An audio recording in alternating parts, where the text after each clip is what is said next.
All right, Jerry, how you doing? I'm all right, Ross. How about you? How's it All right. going? I'm all right. Have you still got that tash? I'm just Every asking. time, mate. Every time. Yeah, yeah, I've still got Women love him, men want to be him. it. How's things? I'm all right. I'm all right. We're in Birmingham at the weekend. Yeah.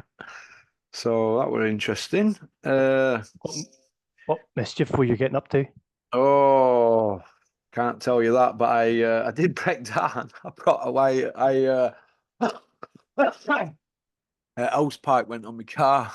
I got All right. But I pulled up, just filled it up, and I could see steam coming out of this pipe thing. I just kept plodding on. But what pissed me off was, uh, green flag, the dossers, aren't they? I rung them up. I goes, yeah, I'm brought down. I said, but I've got it, yeah.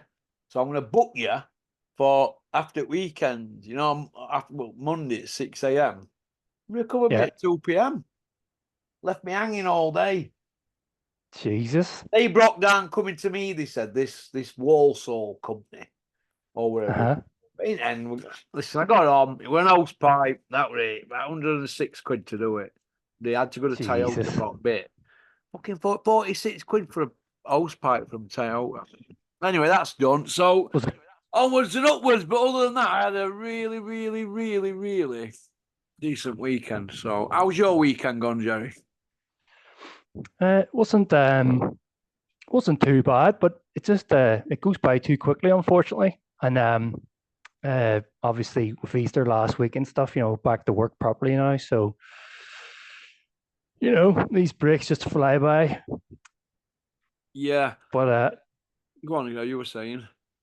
but I didn't get up to much really at the weekend. Just sort of doing things around the house really. So nothing, no trips away or anything like that, or doing anything spectacular.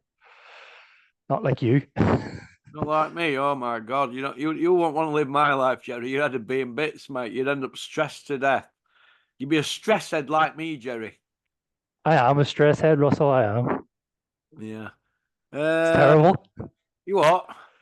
It's terrible being a stress head. It really is. Mm, yeah. What do you think to John Ryder being groomed by Tony Sims? They're saying to be next big noise in training. What do you think? Um, it's it's a good sort of path for John Ryder to go down, I guess. Like because I think he's pretty much finished in his boxing career. You know, he could pass on his experience and um, his knowledge to younger people coming up. So, you know, that's not a bad idea. I hadn't actually heard that. So, um, I think that's a safer route rather than John Ryder hang about longer than he needs to and take more punishment. Mm, yeah, it's interesting, isn't it? John Ryder going to be a trainer. All nice and cozy down there, isn't it? Seems to be. Has he officially announced that he's retired then, or Listen, if the right offer comes for John Ryder to get at it with somebody like Billy Joe or Eubank or Callum he'd Smith take it? rematch at 175, he will take it in a hot fucking beat. Sorry for swearing, that's just cost me a tenner. You see what I mean? Does that cost you a tenner every time you do that? Yeah, it does, yeah. For amount of complaints I get. Okay, that's me on the PG-13 setting then. uh, yeah, we've got a swear box, haven't we, at our place. Kevin's proper cracking whipping, eh? Got me doing fucking sorry for swearing, Kevin. It's got me doing fitness videos like some div.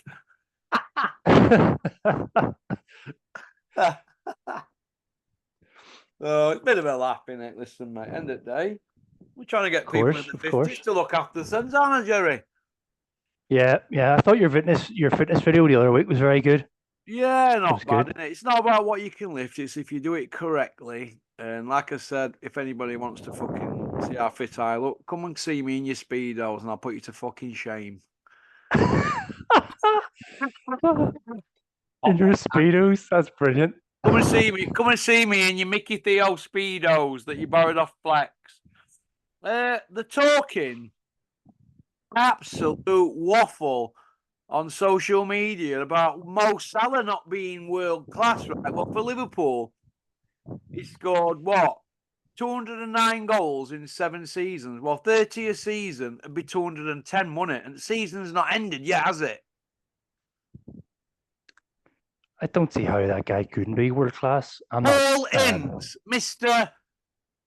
Football himself, Paul Ince, Man United reject and a Liverpool reject who ain't got a job in football. And he's spouting off that Mo Salah is not world class. Wow, 209 goals in 340 games and about God knows how many assists. Right? Nigel Benn's cousin, isn't that right? Nigel Benn's cousin. I never really believed all that, to be honest. I think I never believed all that, me. So I don't know, but right, okay. But listen, too many people nowadays. He's been cut. No, is this? Is that? I never believe any of it. Any of it when people start coming out with stuff like that. Any of that it. Was years ago. I heard that. I heard it years ago, but like I said, I haven't seen any proof. Do you know what I mean? So, do you need DNA tests? Good luck to him. You what? Do you need DNA tests? For all they know, they might even be brothers, Paul Ince and Nigel Benn. You don't know, do you? They're my cousins. I don't really care about it, but Paul Ince as a div who is he to go about saying he's a ex-Liverpool? He's a legend and that. Complete div, an absolute div, mate, Paul Ince. That's why Liverpool got rid of him. Thought it were a big noise. Man United got rid of him, didn't they? You know. It was that long ago. I followed football back then too when he played for Man United, but it was that long ago. I can't remember. Yeah, well, he says Rashford's world class, but Mo Salah isn't.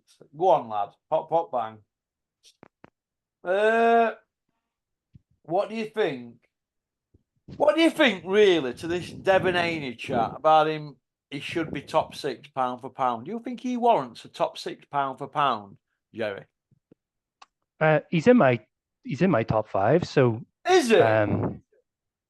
Devon Haney, yeah. Go on, Jerry, with Devon Haney, love. He's not in my top. Well, I mean, it's subjective, like you've said it before. Subjective. Yeah, it is. But then again, I've had people saying Bam Bam Rodriguez is top 5, so I'd say he's top 10. But for me personally, to be pound for pound, you ain't got to have been beat. Or if you got beat, you got to rematch them at least. You know. Yeah. Or if you can't get the rematch, there's all sorts of permutation. One thing about boxing, somebody's opinion can always be dissected by somebody else, can't it?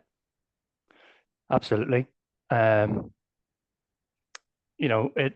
Unless they're talking absolute waffle, like, but yeah, you can sort of look at somebody else's career and divide it up differently from maybe somebody else. Do you know what I mean? So it just depends really on your perspective.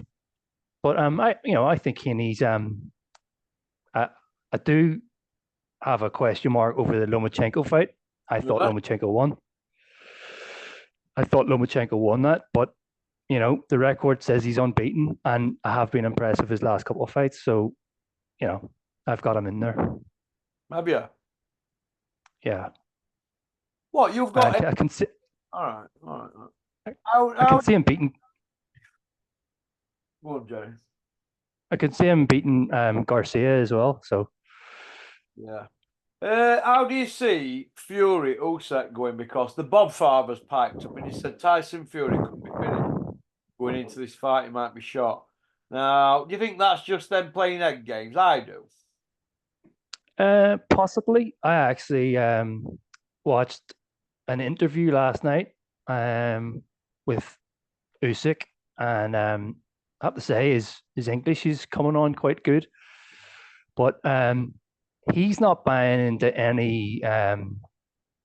He doesn't give a shit. He's just 110% focused on the fight. And he was kind of getting a bit like, it seemed like he was getting a little bit frustrated with some of the questions, because it's just like nonsense to him. He's just like 110% focused, total professional, no messing about.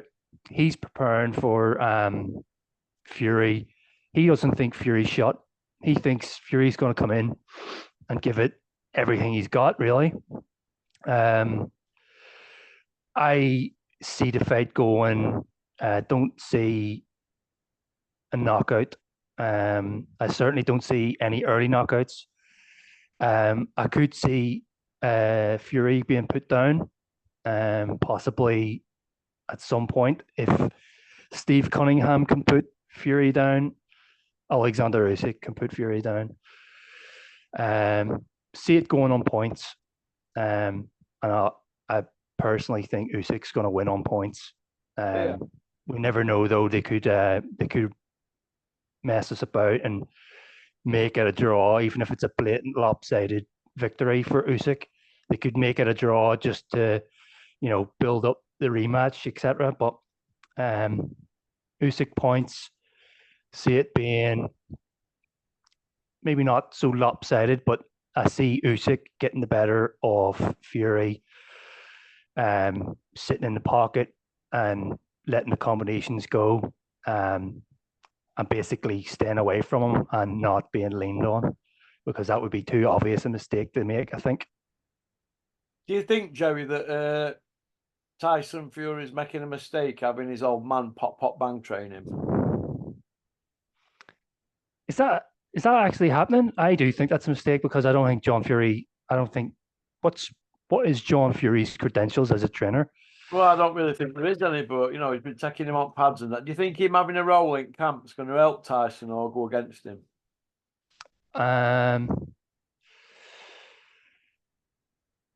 If he's legitimately has a role in camp, because I think he's just like a figurehead for their camp, really. But if he legitimately has a role in Tyson Fury's camp, I don't really see how it has any other positive effect other than it's his dad and he's got his dad's support. I don't really see how John Fury has got like the master game plan that's going to get Tyson Fury the victory. So I don't see how John Fury really benefits him other than support, family support, etc. Yeah. Eddie Hills recently in the last month. Yeah. Done.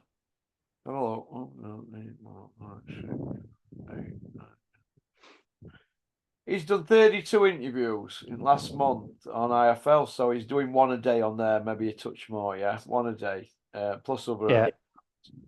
And out of the 32, 19 are revolving around Ben Shalom. Do you think there's a little Eddie's doing his best to discredit this kid and get him out of Sky? Yeah. Probably as well, because they've had a few possibilities to work with each other, and Ben Shalom's kind of sort of snubbed them, I guess. So yeah, I can believe that Eddie Hearn would do that to discredit him. These guys they don't really care for one another, like, so, and they're businessmen at the end of the day. And you might have Eddie Hearn.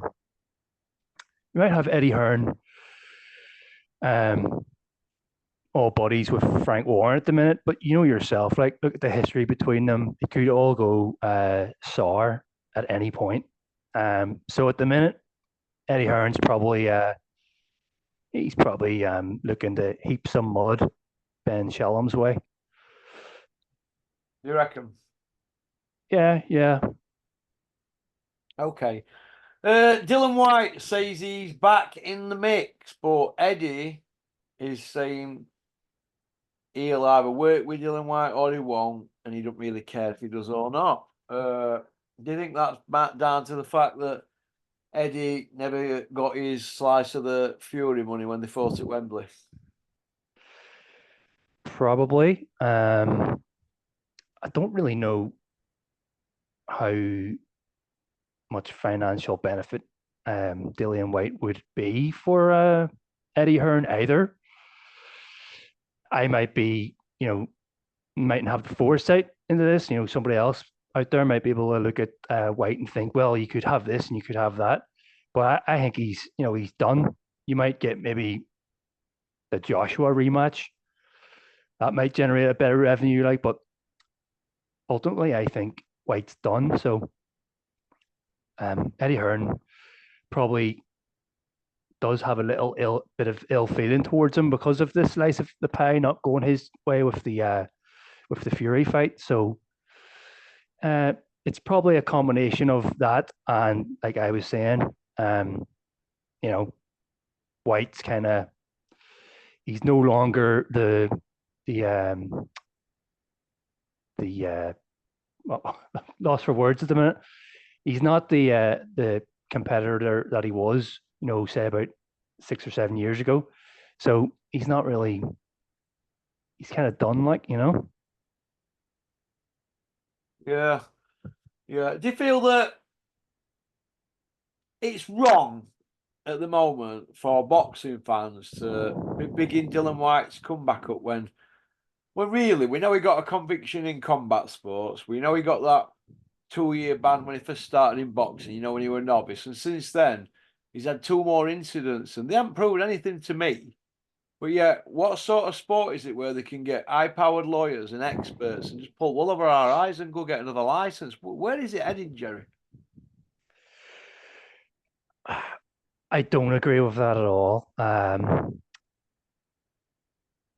don't know how you can have 4 failed drug tests. I know one's in kickboxing, but I don't know how you can have an athlete like that in a sport and not have more serious consequences on their career. I really think there should be some kind of official, some sort of legislation put in place that all governing bodies agree to, where, if it happens once, you serve a ban, and then you can come back after your ban. If it happens twice, you're out. It has to be, if there's going to be some serious attempt to clean the sport up, it has to be, the consequences have to be severe. None of this messing about, I'm going to get a license elsewhere, or do a Conor Benn and just deny everything, throw as much smoke screen up as possible. It's not good at all for the sport. It's you get some people out there who do just automatically think, oh, sure, they're all on steroids, and obviously we know that's not true. Like there's plenty of fighters out there who are, clean and honest. I remember Carl Frotz saying, people coming to knock on his door at like 6 o'clock in the morning, asking for urine samples. So we know the likes of him are examples of clean athletes, but people failing multiple tests, like it should be stamped out altogether, really. So there needs to be some kind of official stance from all the bodies that basically agree to, right, these are the rules, whatever they're going to be, and then everybody sticks to them, because there just seems to be too many loopholes, too many ways around things, and it doesn't reflect good on the sport at all. So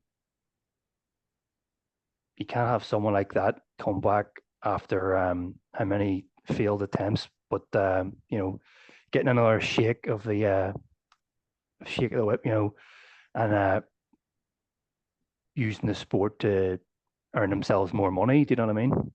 Yeah. Jerry, what if Dillian Whyte, the can man, anybody wants it can go it as long as it's over 60. Dillian Whyte, the can man, what if he has one more drug issue in the sport of boxing? He's flipped. What will happen then? Well, I think he should be banned for life, but there's no guarantee that's going to happen. Look at Miller as well. Somebody somewhere would probably make some kind of a freak show fight for Dillian Whyte if he failed another test. But that's not to say that that's the way it should be. But nothing surprises me anymore, because you think after 3 failed attempts in boxing, you think imagine that was from football. Do you know what I mean? You'd be your name would be blackened, like, and you'd never play again. Whereas in boxing, it seems to be if you just kind of keep quiet and you can come back and it's all okay. It's just forgotten about. But it's not acceptable, really. No, it isn't, mate. And I want to know, right, more about this case with Dillian Whyte, and I want to know more about this Conor Benn case, because the Conor Benn case now, since July 22, which is 21 months, for 21 months, all we have heard is 6 or stroke 7 excuses, right? Which one it is, I don't know, but they've slipped and slided and whatever for 21 months, and they're still not dealt with. Dillian Whyte's has been going on.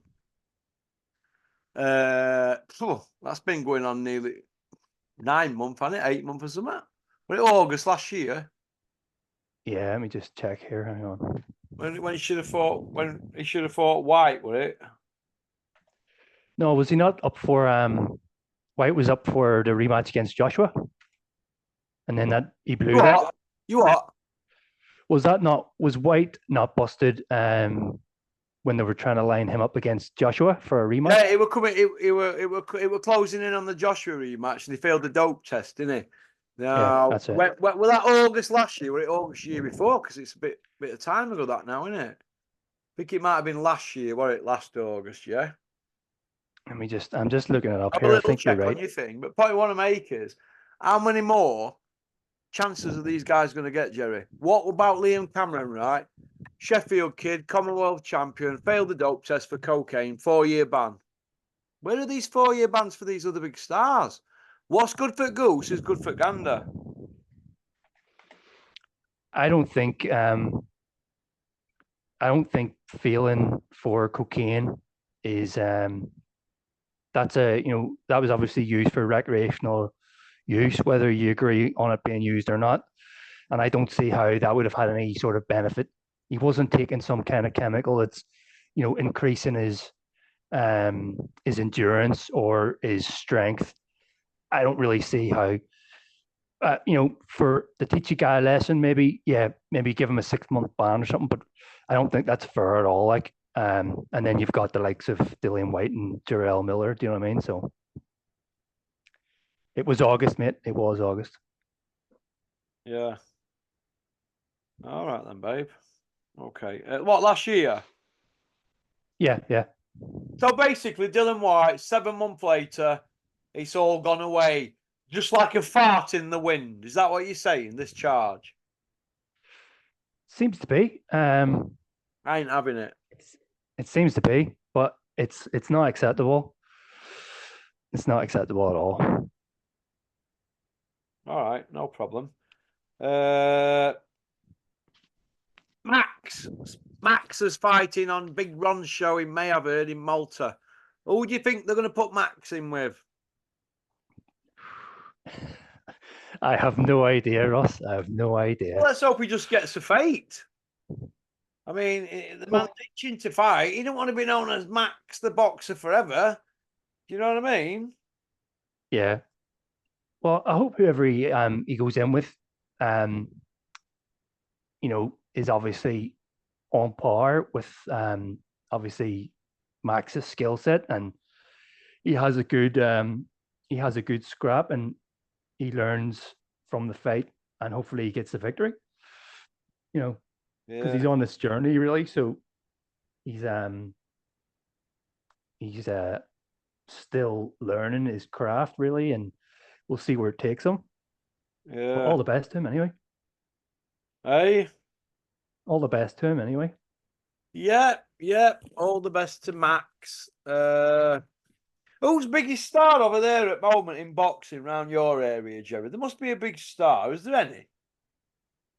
I'm not mad. I'm not mad for following like all the Irish boxers at the minute, but the the two names that seem to be being spoke about the most are the likes of Lewis Crocker and that Paddy Donovan guy as well.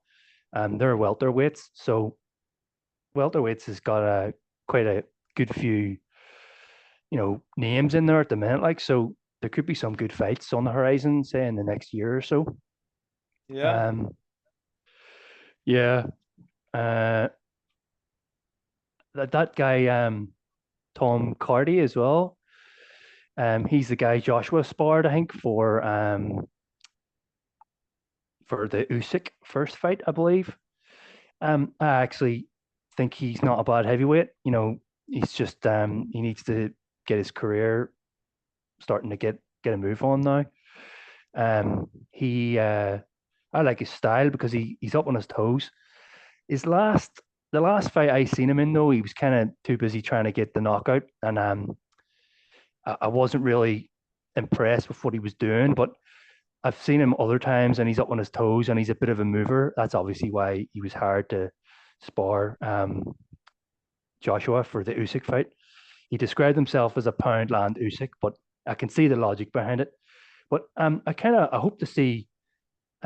Ireland's not really known for heavyweights, like, so I kind of hope to see some more of him in the future. I really don't know what his career will amount to, like, but it's early days now. Like, I think he's only five or six fights in on his career, so they're the only ones that are really coming off the top of my head, though. But like I said, there's probably people who are more up on the Irish fighters more than myself. All right then. Okay. What do you think to Paul Butler? World title shot. Joe Gallagher won the purse bid. M22 Promotions from Manchester. 11th of May, Aylesmere Port Sports Village. Aylesmere Port, me in Cheshire. What do you think? Mikey Talon on there, Clark Smith. Butler going for a world title against Belto Jimenez. What do you think? Well, that's obviously a good opportunity for him. Like, so, why not? Like, if the opportunity's there, he may as well take it, and hopefully he comes back with a title. Do you know what I mean? Well, they win that. They're in mix, aren't they? Again, aren't they? I suppose, Jerry. It is. Say that again, Ross. Yeah. If they win it, they're in mix, aren't they? If they win IBO, he's a three-time champion. He can go in mix again, Butler, can't he, for the back end of his career and cash out? Yeah, I mean, he's 35, like, so probably got two fights left in him, hasn't he? A couple of fights left in him. Yeah. So if he was to bag that IBO, he'd be in good standing for maybe taking, a shot at one of the other belts. Could get him to two decent paydays before the end of his career, and then he could, hopefully ride off into the sunset after that. Yeah. Yeah, why not? Why not? Yeah. Okay. Johnny Fisher, little Johnny Bosch. Where is it going with this now? Is it a gimmick now? Is it another Dave Allen job? Or are they taking it serious? Because I keep seeing him popping up in these videos eating Chinese food, and it all looks a bit of a laugh. And now what I see happening is when he gets clobbered, and he will cop some sooner or later because his chin's up in air. When he cops an unfortunate one, are we going to hear them all come out saying, we're taking it serious, we're going to stop all this Chinese food nonsense and all that? Is that what we're going to hear? Or is that only going to happen when his father's ate himself to death and exploded? What do you think, Jerry? That would be a sight if the other John exploded. Right, I think they made a mistake. Eddie kind of must have had some kind of plan to make that kind of a character out of Johnny Fisher, and maybe his dad kind of in the background kind of made Eddie decide right, you guys do this, and we could have you like, the Chinese eating family, and it'll be great. People will love you. Social media will love you. But I think it's kind of backfired to the point where, like you were saying about the Dave Allen thing, it's not having people really take them seriously, and that's not necessarily something that you want on your career if you're legitimately trying to, make a name for yourself and become a heavyweight prospect in boxing. Is he really knocking Chinese food in the head? Who knows? I seen talk of him against Alan Babbage. I think I seen that yesterday. I would watch that fight. I'm pretty sure Alan Babbage doesn't eat Chinese food. And I don't really know what to make of it.